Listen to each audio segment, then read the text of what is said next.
పూర్వకాలంలో ధర్మాపురం అనే గ్రామంలో సీతారాం అనే రైతు జీవించేవాడు.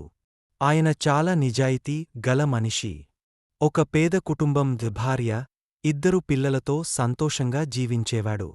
ఒకరోజు పొలంలో పని చేస్తున్నప్పుడు మట్టిలో దాగ ఉన్న బంగారు నాణెం తగలింది. ఆనందం కొద్దిగా, సందేహం ఎక్కువ. ఇది నాది కాదు అని అతడు అనుకున్నాడు. గ్రామ పెద్ద దగ్గరకు వెళ్ళి నిజం చెప్పాడు. పెద్దలు మంతనాలు చేసి నాణెం ఓ పూర్వజన్మలో కొరుకున్న రుణంగా పరిగణించి సీతారాంకు ఇచ్చాలని నిర్ణయించారు. కాని సీతారాం అంగీకరించలేదు. నాకు నా చేతి కష్టం కావాలి, లబ్ధి కాదు అని అన్నాడు. తర్వాత రోజున రాజుగారి ఉద్యోగ ఊరికి వచ్చాడు.